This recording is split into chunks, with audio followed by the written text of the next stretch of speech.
Alright, hello everybody. We'll just wait a few moments. I'm Miss Jamie from the Hampton Bays Public Library.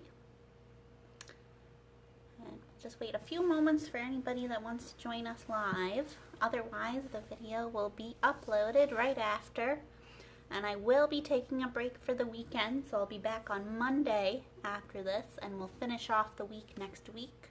But if you want to catch up at all, their videos will be all in the playlist that I made on the video section of Facebook, so you can catch up.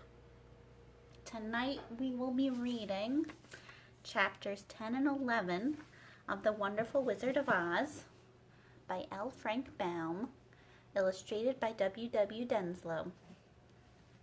And just a brief recap while people are coming in. Dorothy has made it to Oz. In the cyclone, her house has crash landed in the land of the East, where the Munchkins live, and she has killed the Wicked Witch of the East by landing her house on it. The Witch of the North has sent her to go to the Emerald City to meet the Great Wizard Oz, and she has taken the Yellow Brick Road all the way down.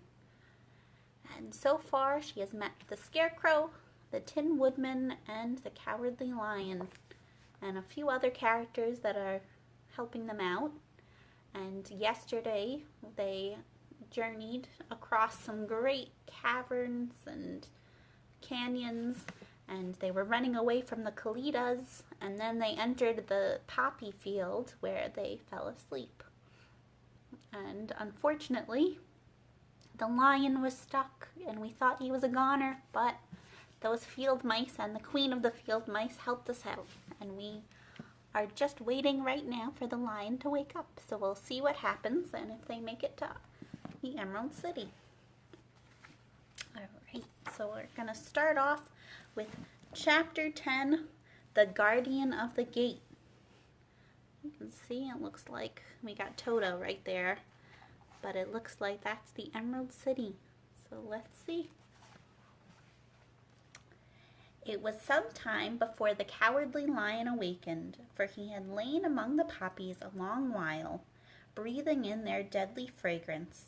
But when he did open his eyes and roll off the truck, he was very glad to find himself still alive. "I ran as fast as I could," he said, sitting down and yawning, "but the flowers were too strong for me. How did you get me out?"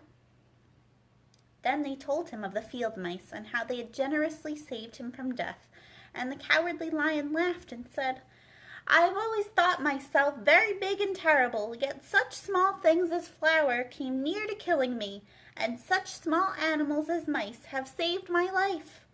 How strange it all is! But comrades, what shall we do now?"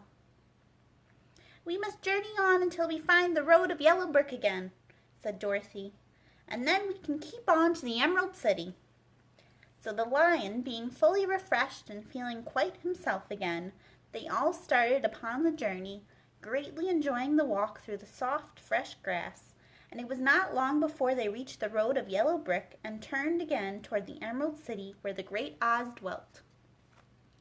The road was smooth and well paved now, and the country about was beautiful, so that the travelers rejoiced in leaving the forest behind, and with it the many dangers they had met in its gloomy shades.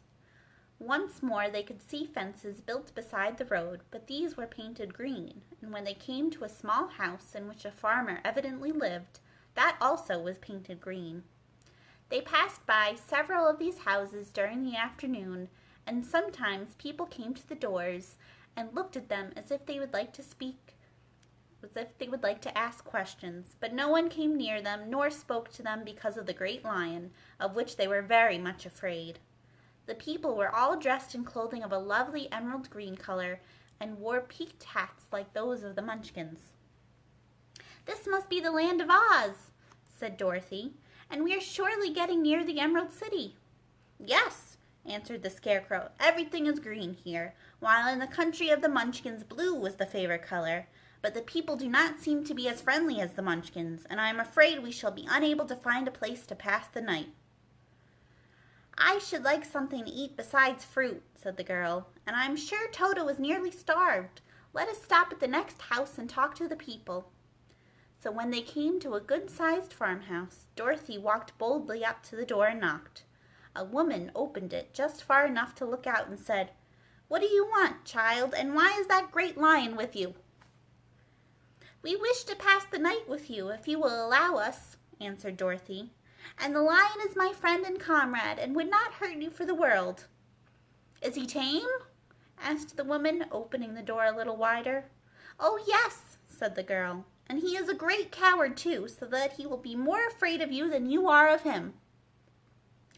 "Well," said the woman, after thinking it over and taking another peep at the lion, "if that is the case, you may come in, and I will give you some supper and a place to sleep." So they all entered the house where they were, besides the woman, 2 children, and a man. The man had hurt his leg and was lying on the couch in a corner. They seemed greatly surprised to see so strange a company, and while the woman was busy laying the table, the man asked, "Where are you all going?" "To the Emerald City," said Dorothy, "to see the Great Oz." "Oh, indeed!" exclaimed the man. "Are you sure that Oz will see you?" "Why not?" she replied. "Why, it is said that he never lets anyone come into his presence. I have been to the Emerald City many times, and it is a beautiful and wonderful place, but I have never been permitted to see the Great Oz, nor do I know of any living person who has seen him." "Does he never go out?" asked the Scarecrow. "Never. He sits day after day in the great throne room of his palace, and even those who wait upon him do not see him face to face." "What is he like?" asked the girl.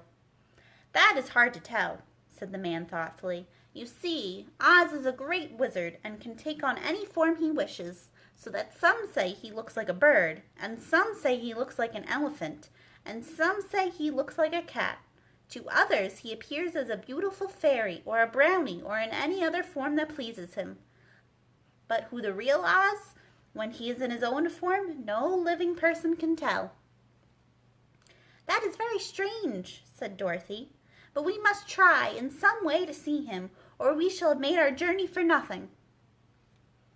"Why do you wish to see the terrible Oz?" asked the man. "I want him to give me some brains," said the Scarecrow eagerly. "Oh, Oz could do that easily enough," declared the man. "He has more brains than he needs."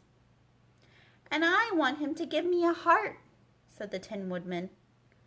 "That will not trouble him," continued the man, "for Oz has a large collection of hearts of all sizes and shapes." "And I want him to give me courage," said the Cowardly Lion. "Oz keeps a great pot of courage in his throne room," said the man, "which he has covered with a golden plate to keep it from running over. He will be glad to give you some." "And I want him to send me back to Kansas," said Dorothy. "Where is Kansas?" asked the man in surprise. "I don't know," replied Dorothy sorrowfully, "but it is my home, and I'm sure it's somewhere." "Very likely. Well, Oz can do anything, so I suppose he will find Kansas for you. But first you must get to see him, and that will be a hard task, for the great wizard does not like to see anyone, and he usually has his own way. But what do you want?" he continued, speaking to Toto. Toto only wagged his tail, for strange to say, he could not speak. The woman now called to them that supper was ready, so they gathered around the table, and Dorothy ate some delicious porridge, and a dish of scrambled eggs, and a plate of nice white bread, and enjoyed her meal. There's a picture of them all enjoying their porridge.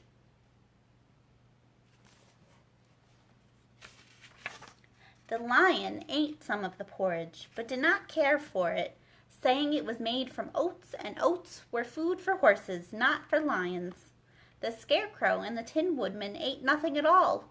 Toto ate a little of everything, and was glad to get a good supper again. The woman now gave Dorothy a bed to sleep in, and Toto lay down beside her, while the lion guarded the door of her room so she might not be disturbed. The Scarecrow and the Tin Woodman stood up in a corner and kept quiet all night, although of course they could not sleep. The next morning, as soon as the sun was up, they started on their way, and soon saw a beautiful green glow in the sky just before them. "That must be the Emerald City," said Dorothy. As they walked on, the green glow became brighter and brighter, and it seemed that at last they were nearing the end of their travels. Yet it was afternoon before they came to the great wall that surrounded the city. It was high and thick and of a bright green color. In front of them, and at the end of the road of yellow brick, was a big gate, all studded with emeralds that glittered so in the sun that even the painted eyes of the Scarecrow were dazzled by their brilliancy. There was a bell beside the gate, and Dorothy pushed the button and heard a silvery tinkle sound within. Then the big gate swung slowly open, and they all passed through and found themselves in a high-arched room, the walls of which glistened with countless emeralds. Before them stood a little man about the same size as the Munchkins. He was clothed all in green from his head to his feet, and even his skin was of a greenish tint. At his side was a large green box. When he saw Dorothy and her companions, the man asked, "What do you wish in the Emerald City?" "We came here to see the Great Oz," said Dorothy. The man was so surprised at this answer that he sat down to think it over. "It has been many years since anyone asked me to see Oz," he said, shaking his head in perplexity. "He is powerful and terrible, and if you come on an idle or foolish errand to bother the wise reflections of the great wizard, he might be angry and destroy you all in an instant." "But it is not a foolish errand, nor an idle one," replied the Scarecrow. "It is important, and we have been told that Oz is a good wizard." "So he is," said the Green Man, "and he rules the Emerald City wisely and well, but to those who are not honest or who approach him from curiosity, he is most terrible, and few have ever dared to ask to see his face. I am the guardian of the gates, and since you demand to see the Great Oz, I must take you to his palace, but first you must put on the spectacles." "Why?" asked Dorothy. "Because if you did not wear spectacles, the brightness and glory of the Emerald City would blind you. Even those who live in the city must wear spectacles night and day. They are all locked on, for Oz so ordered it when the city was first built, and I have the only key that will unlock them." He opened the big box, and Dorothy saw that it was filled with spectacles of every size and shape. All of them had green glasses in them. The guardian of the gates found a pair that would just fit Dorothy and put them over her eyes. There were 2 golden bands fastened to them that passed around the back of her head, where they were locked together by a little key that was at the end of a chain the guardian of the gates wore around his neck. When they were on, Dorothy could not take them off had she wished, but of course she did not wish to be blinded by the glare of the Emerald City, so she said nothing. Then the Green Man fitted spectacles for the Scarecrow, and the Tin Woodman, and the Lion, and even on little Toto, and all were locked fast with the key. Then the guardian of the gates put on his own glasses, and told them he was ready to show them to the palace.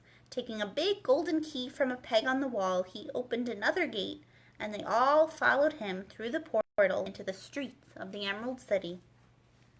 And there's Dorothy getting her spectacles on. You see little Toto has them too.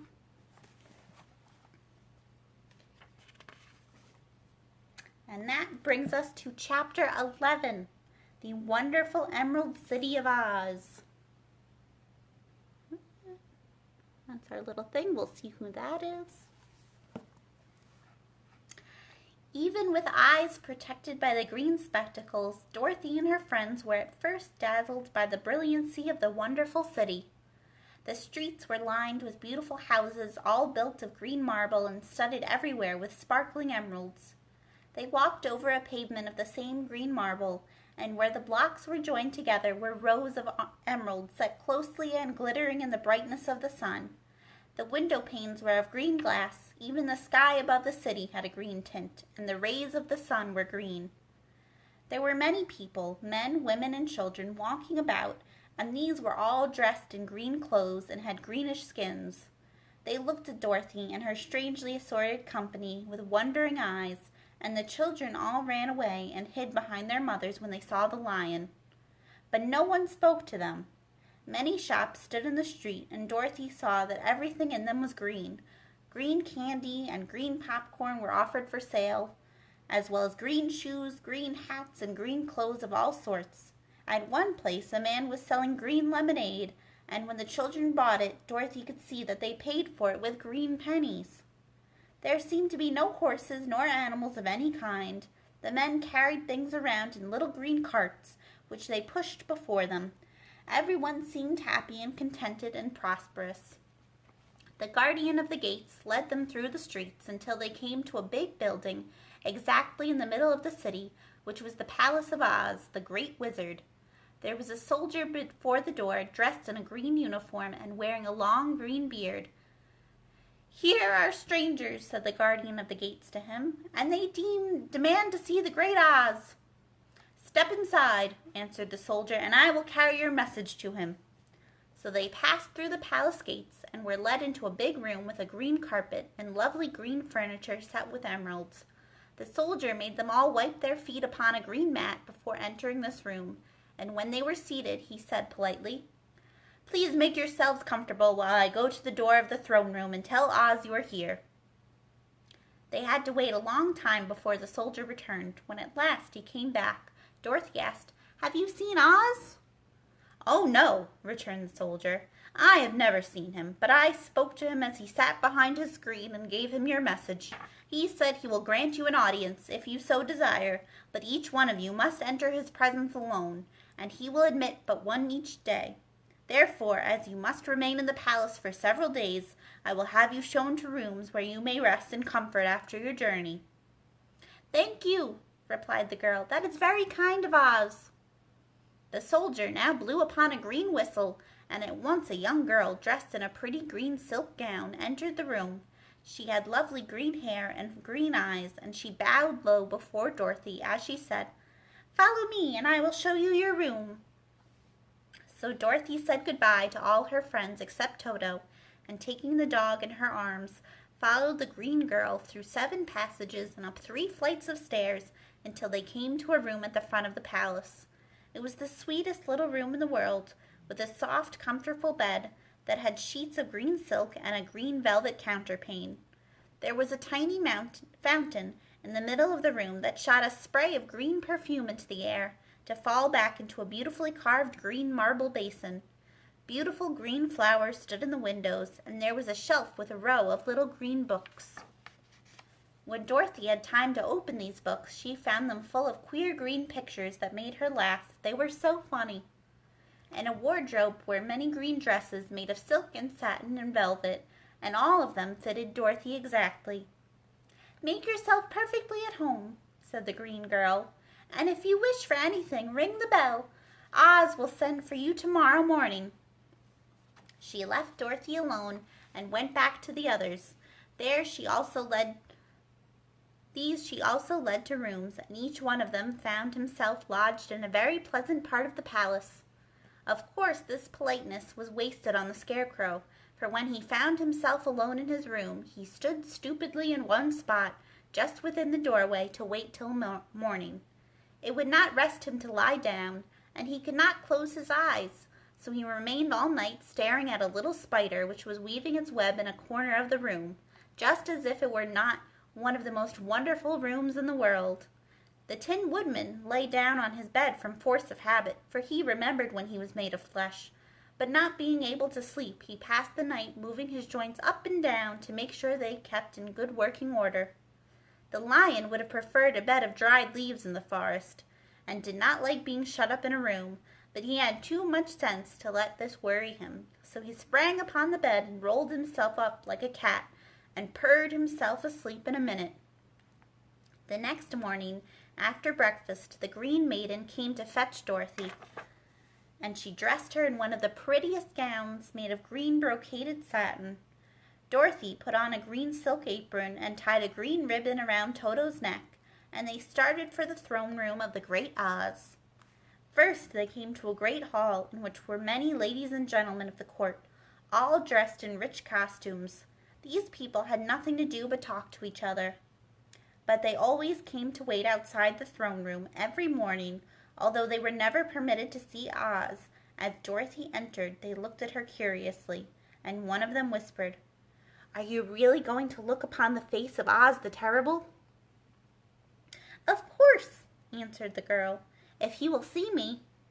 "Oh, he will see you," said the soldier who had taken her message to the wizard, "although he does not like to have people ask to see him. Indeed, at first he was angry, and said I should send you back where you came from. Then he asked me what you looked like, and when I mentioned your silver shoes, he was very much interested.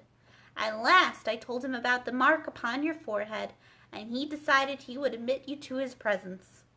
Just then a bell rang, and the green girl said to Dorothy, "That is the signal. You must go into the throne room alone." Just need a drink of water.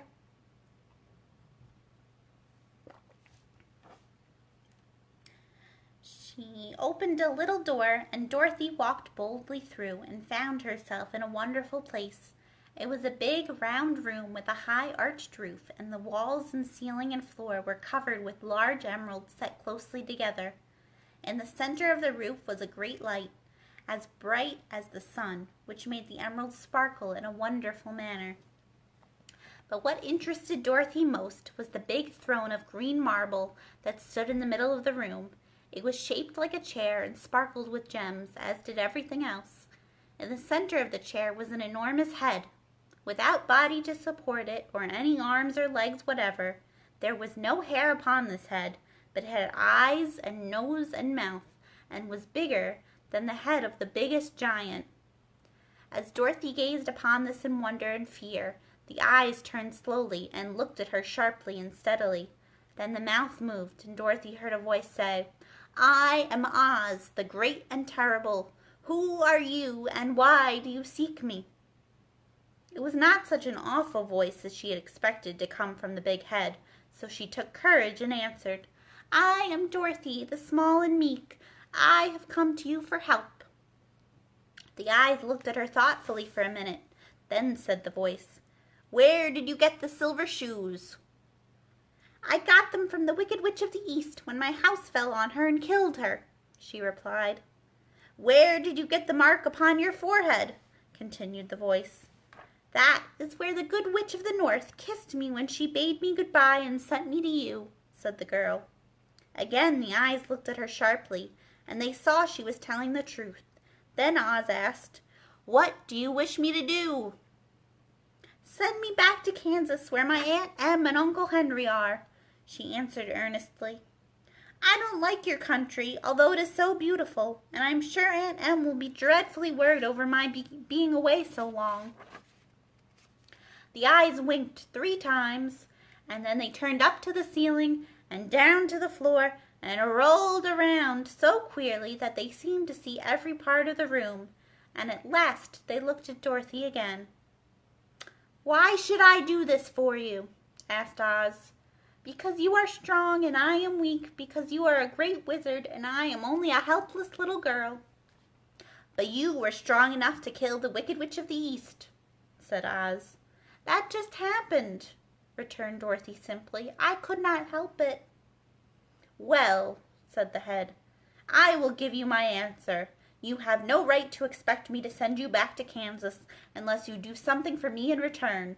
In this country, everyone must pay for everything he gets. If you wish me to use my magic power to send you home again, you must do something for me first. Help me, and I will help you." "What must I do?" asked the girl. "Kill the Wicked Witch of the West," answered Oz. "But I cannot!" exclaimed Dorothy, greatly surprised. "You killed the Wicked Witch of the East, and you wear the silver shoes which bear a powerful charm.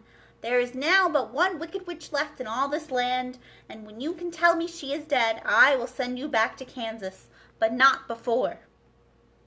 The little girl began to weep. She was so much disappointed, and the eyes winked again and looked upon her anxiously, as if the great Oz felt that she could help him if she would. "I never killed anything willingly," she sobbed. "And even if I wanted to, how could I kill the Wicked Witch? If you, who are great and terrible, cannot kill her yourself, how do you expect me to do it?" "I do not know," said the head, "but that is my answer, and until the Wicked Witch dies, you will not see your uncle and aunt again. Remember that the witch is wicked, tremendously wicked, and ought to be killed. Now go and do not ask to see me again until you have done your task." Sorrowfully, Dorothy left the throne room and went back where the Lion and the Scarecrow and the Tin Woodman were waiting to hear what Oz had said to her. "There is no hope for me," she said sadly, "for Oz will not send me home until I have killed the Wicked Witch of the West, and that I can never do." Her friends were sorry, but could do nothing to help her, so she went to her own room and lay down on the bed and cried herself to sleep. There's a little picture of her explaining to her friends.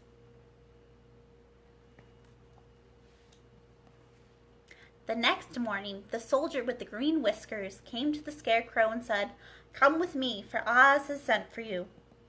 So the Scarecrow followed him and was admitted into the great throne room, where he saw, sitting in the emerald throne, a most lovely lady. She was dressed in green silk gauze and wore upon her flowing green locks a crown of jewels. Growing from her shoulders were wings, gorgeous in color and so light that they fluttered if the slightest breath of air reached them.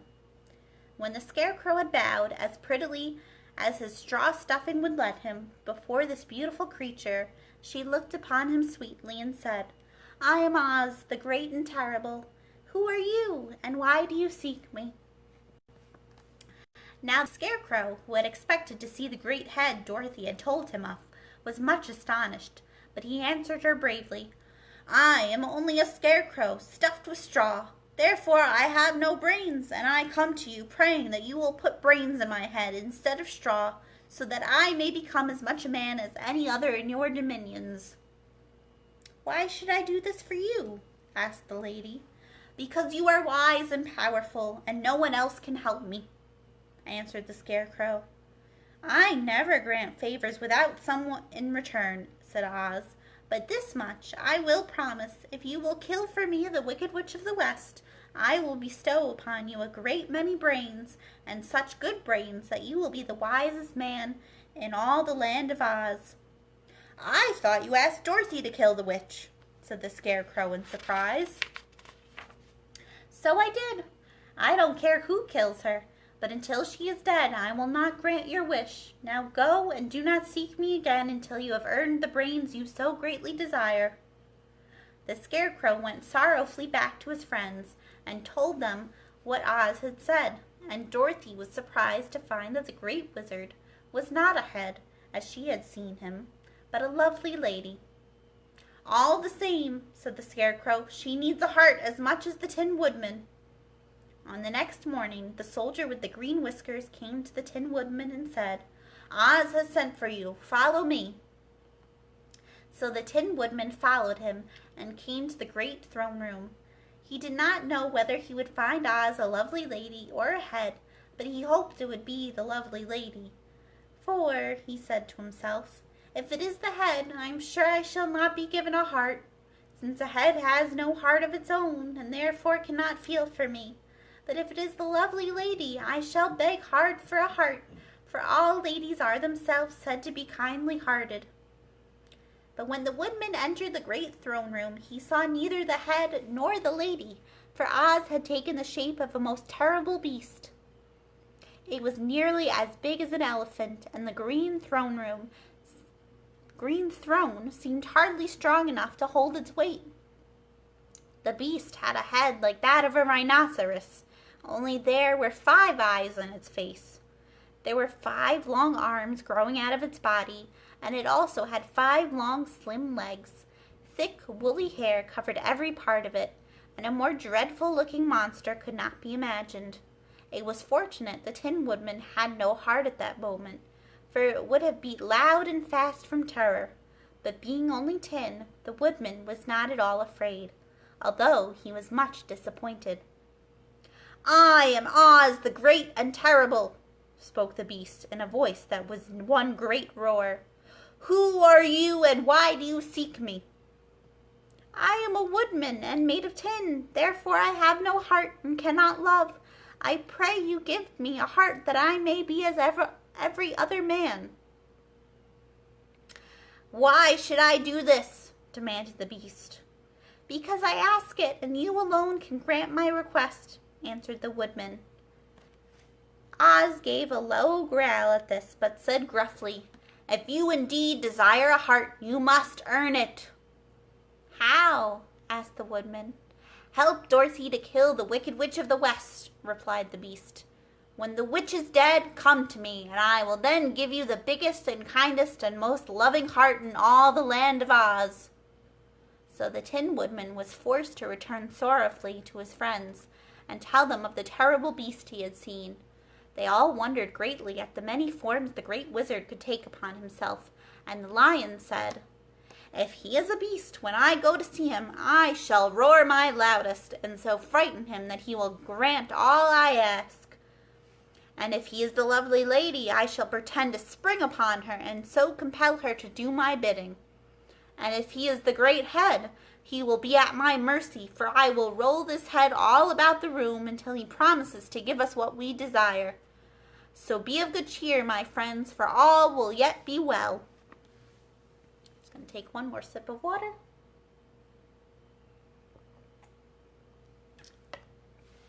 The next morning, the soldier with the green whiskers led the Lion to the great throne room and bade him enter the presence of Oz.